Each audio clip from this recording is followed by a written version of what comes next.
ইতালিতে হয়তোবা যারা 2024 সালে এবং 23 সালে বিশেষ করে নুলাস্তা পাওয়ার পর, আমি 23 সালের কথা হয়তোবা খুব কমই বলেছি বা খুব কমই বলি, যে বিশেষ করে যাদের নুলাস্তা বের হয়নি তাদের আশা ছেড়ে দেওয়া লাগবে। তো বিশেষ করে 2024 এবং 23-এ যারা নুলাস্তা পাওয়ার পর ভিএফএস গ্লোবালে জমা দিয়েছিলেন তাদের কিন্তু এই মুহূর্তে প্রচুর পরিমাণে ভিসা হচ্ছে, এবং সেই বিষয় নিয়ে কথা বলবো এবং আরও জানাবো যে যারা এখন পর্যন্ত অ্যাপয়েন্টমেন্ট পাননি। আপাতত আমি নিয়মিত ভিডিও আপলোড করতে পারি না কাজের ব্যস্ততার কারণে। তো আসলে অনেকেই জানতে চান যে ভাইয়া, বিশেষ করে যারা ভিএফএস গ্লোবালে অ্যাপয়েন্টমেন্ট পাওয়ার অপেক্ষায় আছেন, যে মেইল করেও এখন পর্যন্ত কোনো ফিডব্যাক পাননি, তারা বিশেষ করে আমাকে বেশি নক করেন যে ভাইয়া দেখেন তো আসলে অ্যাপয়েন্টমেন্ট কবে থেকে দেবে। তো ওয়েলকাম ব্যাক, আমি Shakib Khan Rocky, sky Europe, ইতালির মিলান থেকে। এই মুহূর্তে ইউটিউব এবং ফেসবুক পেজ থেকে যারা দেখছেন প্রত্যেককে স্বাগতম। তার আগে বলে দিই, যারা এই মুহূর্তে ইউটিউব থেকে দেখছেন অবশ্যই আমার ফেসবুক পেজে যুক্ত হবেন, এবং ফেসবুক পেজ থেকে যারা দেখছেন অবশ্যই ইউটিউবে যুক্ত হবেন। তার কারণ হচ্ছে আমার নামে কিন্তু প্রচুর পরিমাণে ফেক পেজ আছে, এবং এই সমস্ত ফেক পেজ থেকে সবাই সাবধান থাকবেন। এবং যদি কেউ কখনো টাকা পয়সা লেনদেন করার জন্য আপনাকে বলে যে ভাই আমি ইতালিতে থাকি বা আমি অমক বা অমকের বন্ধু, অবশ্যই তার সঙ্গে ভিডিও কলে কথা বলবেন। তো যেটা বলছিলাম যে 2025 সাল হয়তো বা জানুয়ারি 1 তারিখ, আপনারা জানেন যে কালকে শেষ হয়ে গেছে। তো এই মুহূর্তে একের পর এক সুখবর কিন্তু শোনা যাচ্ছে, অর্থাৎ ভিএফএস গ্লোবাল থেকে কিন্তু ভিসা দিচ্ছে। এতদিন যারা অপেক্ষায় ছিলেন যে ভাইয়া স্ক্যান কপি রাখার পরও কোনো রেজাল্ট নাই, বা আমার নুলাস্তা তো রিয়েল, তারপরেও আমাকে কেন ভিসা দিচ্ছে না ভিএফএস গ্লোবাল।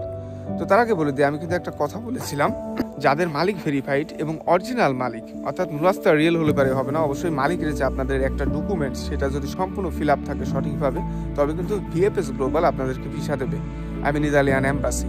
তো যারা এখন পর্যন্ত পাসপোর্ট জমা দেওয়ার পরও, স্ক্যান কপি রাখার পরও যারা এখন পর্যন্ত ভিসা পাননি, তাদের উদ্দেশ্যে বলতে চাই, অবশ্যই আপনারা চাইলে পারে আপনাদের মালিকের সাথে যোগাযোগ করতে পারেন। আপনি যদি মনে করে থাকেন যে না ঠিক আছে আমার নুলাস্তা তো রিয়েল, বা এই মুহূর্তে আমি জানতে পারছি যে না ঠিক আছে আমার মালিক ভেরিফাইড, তো সেই ক্ষেত্রে যদি কখনো ভিএফএস গ্লোবাল আপনাকে রিজেক্ট করে, তাহলে পরে এর ব্যর্থতা শুধুমাত্র আপনার মালিকের, অর্থাৎ এখানে আপনার কোনো ব্যর্থতা নাই বা ভিএফএস গ্লোবালেরও ব্যর্থতা নাই।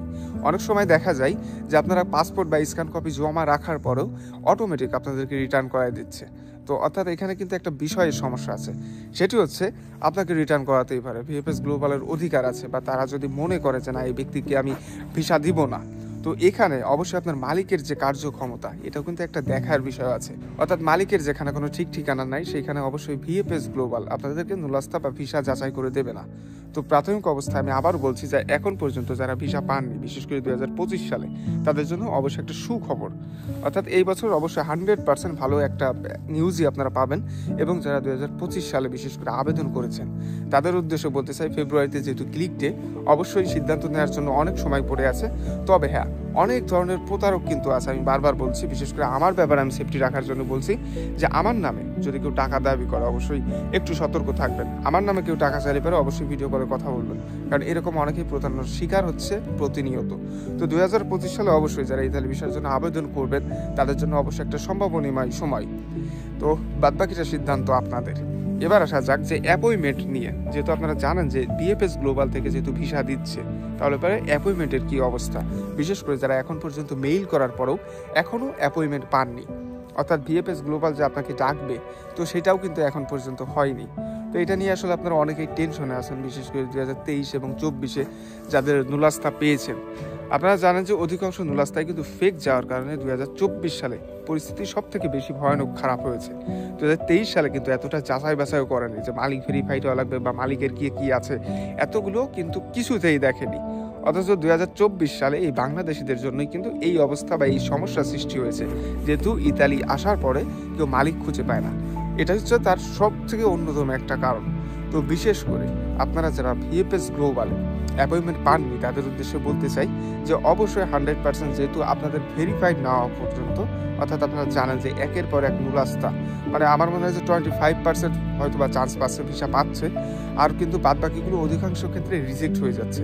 এবং রিজেক্টের পরেও কিন্তু অনেক, যদি যাদের মালিক ভেরিফাইড আছে বা সঠিক আছে, তাদের কিন্তু অবশ্যই ভিসা দিচ্ছে। তবে রিজেক্ট যেগুলো, ফেক নুলাস্তা, এই ফেক নুলাস্তা দিয়ে কিন্তু কাউকে ভিসা দেবে না। তো বিশেষ করে এখন পর্যন্ত যারা অ্যাপয়েন্টমেন্ট পাননি তাদেরকে আমি বলতে চাই যে অবশ্যই 100% আশা করা যায় আপনারা খুব দ্রুতই অ্যাপয়েন্টমেন্ট পাওয়া শুরু করবেন। যেহেতু হচ্ছে এখন পর্যন্ত যাদের নুলাস্তা ভেরিফাইড বা মালিক ভেরিফাইড সব কিছু ওকে, তাদের কিন্তু ভিএফএস গ্লোবাল থেকে বা ইতালিয়ান এম্বাসি থেকে কিন্তু ভিসা দিচ্ছে।